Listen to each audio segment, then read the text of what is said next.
La sua ultima lettera a Michele Sindona l'ha scritta nel modo di sempre, con una vecchia portatile italiana, su carta trasparente per posta aerea, firmata Michele, con la penna a sfera sopra il nome e cognome per esteso.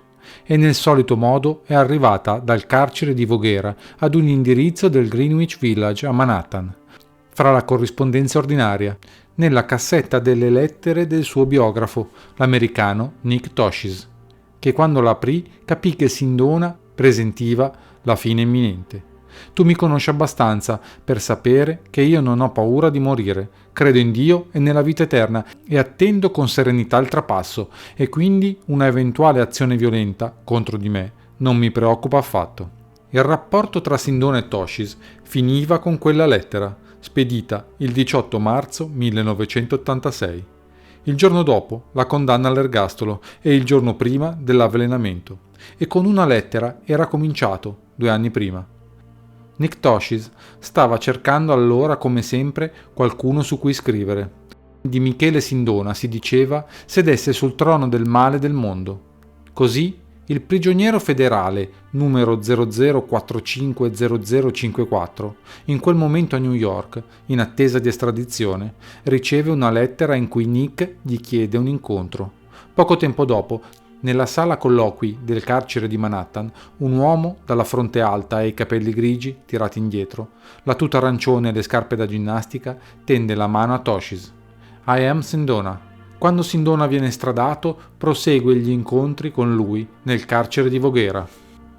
In quei pochi incontri, disseminati lungo 1 anno e 2 continenti, Nick compila una biografia che è divenuta un classico sotterraneo per la comunità finanziaria e per gli affiliati alla mafia, esaurito in Italia e in Germania e mai ripubblicato, passato sotto silenzio negli Stati Uniti perché la gente preferisce il padrino alla realtà.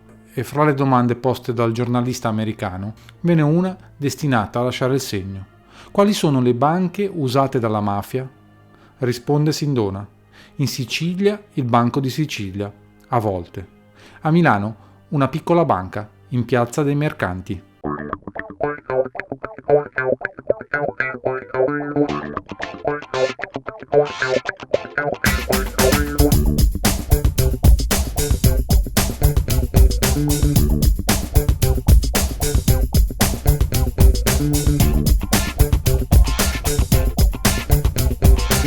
La banca Rasini SAS di Rasini, Rossi e C apre i battenti a Milano negli anni 50 con un capitale di 100 milioni. Nel 56 i soci, che non subiranno sostanziali modifiche fino al 73, sono i seguenti signori: Enrico Rossi, Carlo Rasini, Gianangelo Rasini, Giovanni Locatelli e Angelo Maria Rivolta, tutti milanesi, più il signor Giuseppe Azzaretto, siciliano, palermitano di Misinmeri, piccola frazione della periferia.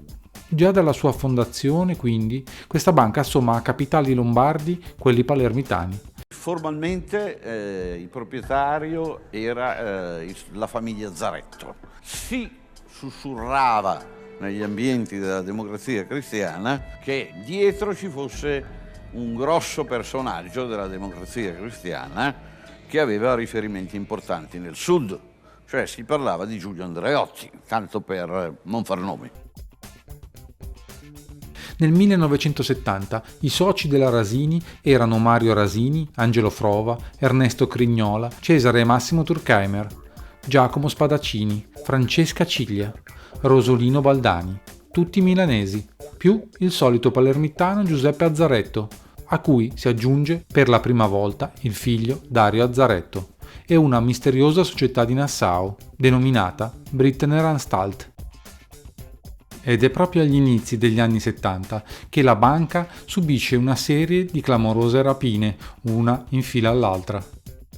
Il 14 dicembre 73 la Rasini SAS diventa una SpA e contemporaneamente gli equilibri interni si capovolgono. Lo scettro del comando passa dai Rasini agli Azzaretto. Solo 1 anno dopo Carlo Rasini getta la spugna e se ne va.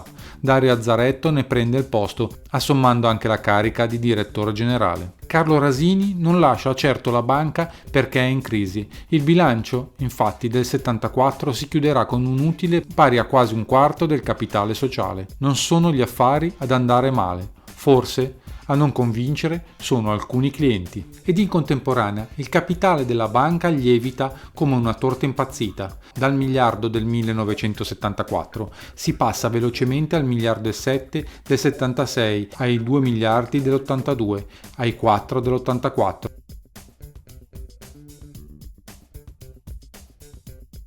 Il noto commercialista Ernesto Agostoni, uno dei principali inquisiti nella inchiesta sulle infiltrazioni mafiose nel nord Italia, è comparso ieri mattina per la prima volta in un'aula di tribunale.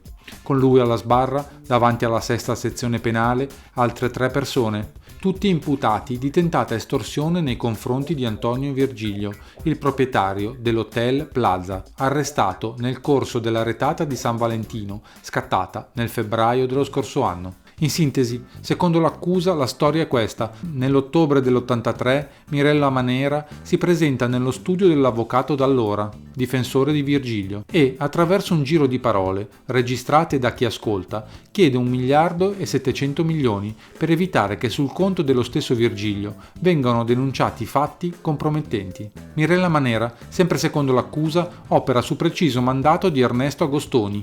I legali prendono nota, poi inoltrano la denuncia alla magistratura.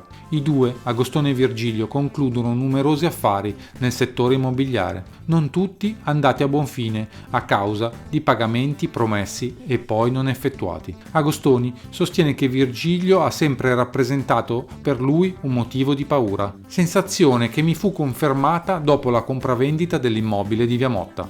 In breve, Agostoni afferma di essersi messo d'accordo con Virgilio per la cessione dello stabile. Prezzo 1 miliardo e 950 milioni. Pagamento in contanti. Le parti si incontrano davanti al notaio. Virgilio si presenta con un funzionario della Banca Rasini e assegni per 750 milioni. E il resto? L'imputato ha risposto: non mi fu dato. Chiesi spiegazioni. Fui convocato all'Hotel Bristol. Mi presero in consegna 2 individui che avevano l'aspetto dei mafiosi. Mi dissero senza mezzi termini che non dovevo più far loro perdere tempo. Al Bristol mi venne a salutare Virgilio. Di cosa parlaste? Virgilio mi chiese di avere pazienza perché amministrava i fondi di persone importanti. Mi diede l'impressione di non agire come privato cittadino, ma per conto di altri. Ci furono accenni alla mafia? Mai. 7 febbraio 1984. Nell'inchiesta che la magistratura milanese ha avviato sulle infiltrazioni mafiose al nord e sui collaterali presunti raggiri in campo immobiliare finanziario, i inquirenti hanno firmato 8 mandati di cattura nei confronti di persone che già si trovano in carcere e 6 mandati di comparizione, uno dei quali per il direttore generale della Banca Rasini. Le accuse che vengono mosse riguardano compravendita di terreni, case e società accompagnate da contratti irregolari, estorsioni, minacce, evasioni d'imposta. Il sospetto degli investigatori e dei magistrati è che a movimentare le ingenti somme di denaro e i traffici in questione siano stati esponenti della mafia siculo-americana, coperti da figure di insospettabili. Per rendere le indagini più delicate e complesse sono poi arrivati negli ultimi tempi i risultati di interrogatori e riscontri che chiamerebbero in causa pesantemente un altro personaggio di tutto rispetto, Francesco Pazienza, ex collaboratore dei servizi segreti, ex collaboratore di Roberto Calvi, legato a numerosi iscritti della loggia segreta P2. L'ufficio istruzione di Milano si sta occupando di Francesco Pazienza nell'ambito dell'inchiesta scattata con la retata di San Valentino, perché sarebbero emerse 2 circostanze rilevanti. 1. I collegamenti operativi fra lo stesso Pazienza e il clan dei Bonanno, una delle famiglie più potenti di Cosa Nostra. 2. Collegamenti ancora fra Pazienza e alcuni imputati di mafia nel capoluogo lombardo. Gli 8 mandati di cattura firmati e notificati la scorsa settimana hanno raggiunto Antonio Virgilio, proprietario dell'Hotel Plaza a Milano, Giuseppe Bono, uomo di Cosa Nostra, Luigi Monti, Vittorio Mangano, già implicato in sequestri di persona, Ugo Martello, fiduciario dei clan palermitani, Silvio Bonetti ed infine Ernesto Agostoni. Fra i 6 mandati di comparizione, uno è arrivato ad Antonio Vecchioni, direttore generale della Banca Rasini, il quale, secondo l'accusa, nel contesto della compravendita di immobili avrebbe fornito al Virgilio assegni fittizi dell'istituto di credito. Ugo Martello, che ha ricevuto il provvedimento in carcere, risulta coinvolto in diverse truffe orchestrate da 4 società con sede in Via Larga, ai danni della CEE. Le suddette società di fatto, controllate da Ugo Martello attraverso prestanomi, commerciavano latte in polvere, poiché esistono 2 tipi di latte in polvere, ad uso umano e ad uso zootecnico, con 2 differenti normative al riguardo. Avevano escogitato un sistema per violare la legge IVA e per ottenere rimborsi dalla Comunità Europea. Acquistavano latte in polvere ad uso zootecnico, ottenendo il correlativo premio CEE, e poi lo mettevano in commercio con l'etichetta di latte in polvere ad uso umano. La sola società Staco nel 1981 ottenne dalla CEE sovvenzioni per 1 miliardo e 200 milioni. La Staco, così come la Prodalit, la Ciltam e la Maprial, sarebbero state coperture legali della mafia. 12 ottobre 1984. Il giudice istruttore Giovanni Falcone è arrivato ieri a Milano, dove si è incontrato con i magistrati che indagano sul caso Sindona e sulle infiltrazioni mafiose nel nord Italia. Falcone si è sottratto molto cortesemente alle domande, ma i motivi della sua improvvisa trasferta nel capoluogo lombardo sono facilmente intuibili. Tommaso Buscetta e altri soldati delle cosche siciliane, con le loro confessioni, hanno infatti ricostruito le lunghe trame che portano dalle borgate palermitane al cuore finanziario del paese e hanno rivelato i retroscena di intrighi ai quali non sono estranei potenti uomini della politica e dell'imprenditoria. Damasino, che nelle settimane scorse è stato a lungo interrogato dagli inquirenti lombardi e che riceverà quanto prima la visita di Pizzi e Bricchetti, i 2 giudici del crack ambrosiano, ha allargato i confini della grande inchiesta avviata con la retata di San Valentino il 14 febbraio 84 ed ha fornito con una enorme quantità di informazioni sugli intrecci e sulle connessioni fra criminalità organizzata e ambienti economici.